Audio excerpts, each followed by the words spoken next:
বুৱাৰী চাহ আনিছা দিয়া ভালে কৰিলা মোৰ চাহ একাপ খাম খাম লাগি আছিল মোৰটো বৰ বিষাইছে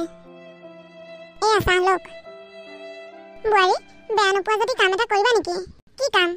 মোৰ ভৰিখন অকণমান টিপি দিবা নেকি ভৰিকেইখন বৰ বিষাইছে মা ক্ষমা কৰিব মই আপোনাৰ ভৰি মালিচ কৰিব নোৱাৰিম শুনক মা মই এইখন ঘৰৰ কোনো কামলা নহয় আপোনাৰ যেতিয়াই মন যায় তেতিয়াই ইটো কাম পাছা সিটো কাম পাছা ভৰি মালিচ কৰা এইবোৰ কাম কৰিবলৈ মই আপোনাৰ ঘৰৰ চাকৰণী হৈ আহিছো নেকি বুৱাৰী চাকৰণীহে জানো এইবোৰ কাম কৰে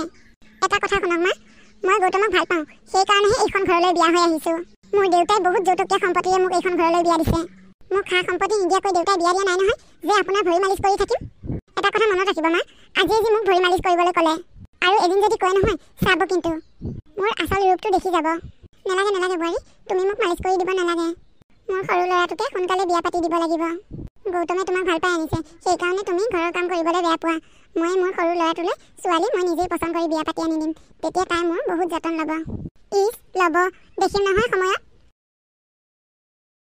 হে ভগৱান মোৰ কপালত হেনো ইমান কাৰা বোৱাৰী আছিল নে গোটেইজনী একেবাৰে মুখখন লাও পাত কচু পাত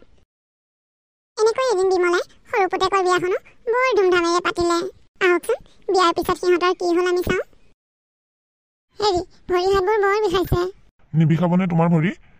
সৰু ল'ৰাৰ বিয়া পতা বুলি গোটেইজনী দেখোন একেবাৰে গাভৰু ছোৱালী ঘূৰা দি ঘূৰি আছা এই ফাৰ্মাচী ল'ৰাটোকে মাতি আনগৈ যাওক বেজি এটা ল'বই লাগিব নহ'লে উঠিবই নোৱাৰিম তুমি অকণমান আৰাম কৰি থাকা গৈ যোৱা মই বাৰু তাক মাতি আনোগৈ মা দেউতাক ক'লৈ গৈছে ফাৰ্মাচীলৈ পঠিয়াইছোঁ কিয় মা এই ভৰিকেইখন বৰ বিষাইছোঁ বেজি এটা লওঁ বোলো ফাৰ্মাচী ল'ৰাটোক মাতিবলৈ পঠিয়াইছোঁ মা আপুনি দেখোন ভৰি মালিচ কৰিবৰ কাৰণে সৰু বোৱাৰীক বিয়া পাতি আনিছে এতিয়া তাইক মালিচ কৰিবলৈ নিদিয়ে কিয় কিয় ফাৰ্মাচী ল'ৰা মাতিব লাগে বেজি ল'বলৈ তাই আহিছেহে কেইদিনো হৈছে দুদিনেই হোৱা নাই তাই কেতিয়াই ভৰি মালিচ কৰিবলৈ দিলে কথাটো ভাল হ'ব জানো কিয় আগতে দেখোন আপুনি মোক সদায় মালিচ কৰিবলৈ কয় মই মালিচ কৰি নিদিওঁ বুলি ক'লে দেখোন আপুনি বৰ পিতাহী মাৰি কয় সৰু বোৱাৰী আহিলে এনেও মালিচ কৰি দিব তুমি নিদিলেও হ'ব এতিয়া কিয় কিয় সৰু বোৱাৰী আপোনাক মালিচ কৰি নিদিয়ে পিতাহীটো হ'লে ক'বই নালাগে একেবাৰে এইকনো মই কি বুলি বুজাম বাৰু বোৱাৰীজনী অহা দুদিনেই হোৱা নাই তাইক জানো মই মালিচ কৰিবলৈ দিব পাৰোঁ তাইৰ কথাটো বাৰু বেলেগ তাই 5-6 বছৰ হ'ল সেইকাৰণে মই কেতিয়াবা কওঁ সেই কথাটোকে আজি মোক কথা শুনাই থৈ গৈছে বা আনফালে সৰু বোৱাৰী ব'লকচোন যাওঁ সৰু বোৱাৰীয়েনো কি কৰি আছে চাওঁগৈ হে ভগৱান মোৰনো বাৰু এইখন কি ভাগ্য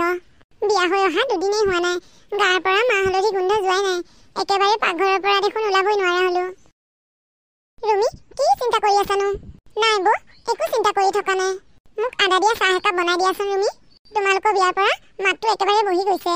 বৌ মাত বহিলে আদা দিয়া চাহ নাখায় নহয় জালুক দিহে খায় হয় নেকি দিয়া ভালেই হ'ল নহ'লে তুমি মোক জালুক দিয়ে বনাই দিয়া মই টিভি চাই আছোঁ টিভি ৰুমতে দি থৈ যাবাহি এইজনী দেখোন গোটেইজনী হাকিমৰ দৰে লোকক হুকুমহে দি ফুৰে দেখোন অহাৰ পৰাই দেখিছোঁ একো এখন কামেই নকৰে সকলোবোৰ কাম মায়ে কৰি ফুৰিছে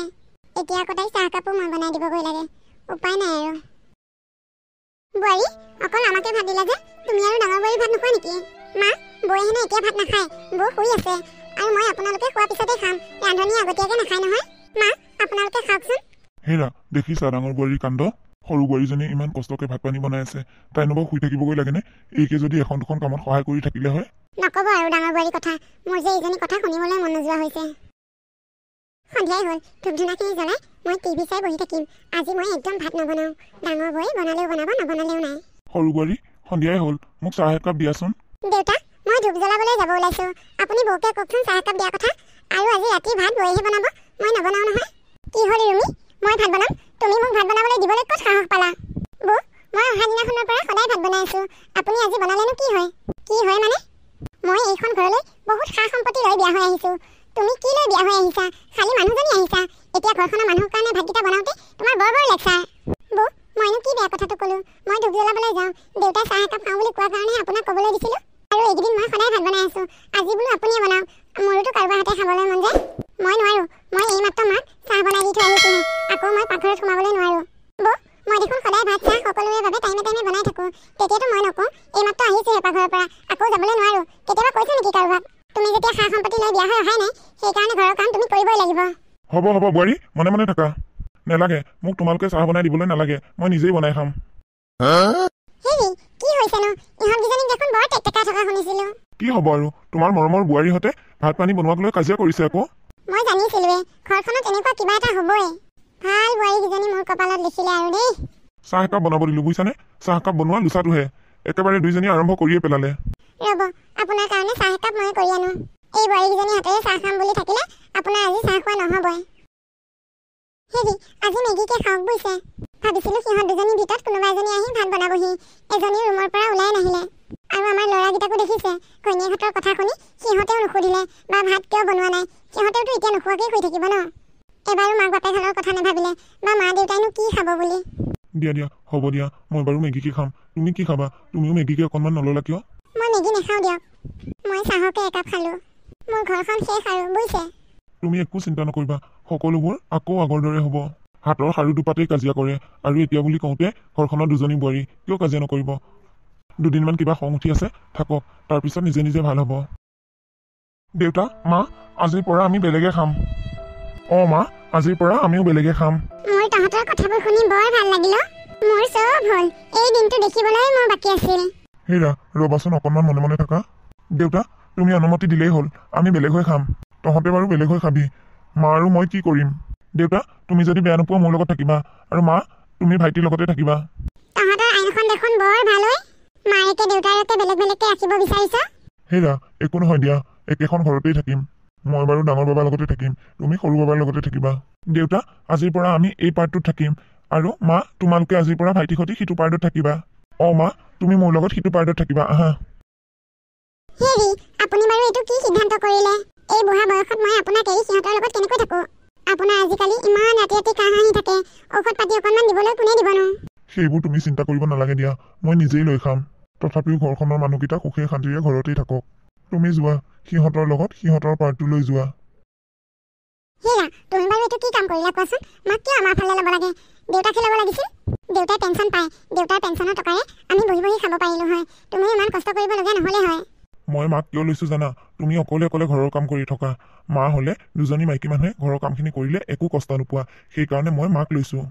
গৌতম মই তোমাক বৰ বেয়া পাইছোঁ তুমি দেউতাক কিয় ল'ব লাগে কোৱাচোন মাকটো ল'ব পাৰিলা হয় মা যদি আমাৰ লগত থাকিল হয় মই কাম নকৰিলেও হ'ল হয় মই বহি বহি খাব পাৰিলোঁ হয় সকলোবোৰ কাম মায়ে কৰিলে হয় সেই পেঙীজনী মই দেউতাক কিয় লৈছো গম পোৱা নাই নেকি দেউতাই পেঞ্চন পায় পেঞ্চনৰ টকাৰে কাম কৰা মানুহ এজনী ৰাখি ল'ম তেতিয়া কাম কৰা মানুহে কাম কৰিব তুমি বহি বহি খাবা মই কথাটো মাথাই মাৰা নাছিলোঁ হ'ব দিয়া মানুহজনৰ বা গাটো কেনেকুৱা হৈ আছে এইকেইদিন তেওঁ সদায় ৰাতি ৰাতি কাহি থাকে এতিয়া ডাঙৰ বোৱাৰী যিটোহে ৰূপ তাই অল ধৰিব জানো তেওঁক মানুহজনী থাকোঁতে কাহিলেই ঔষধ আনি দৌৰি দিয়েহি এতিয়া মোক ঔষধ অকণমান দিবলৈ মানুহ নাই এওঁক দেখোন কাহি থকা যেন পাইছোঁ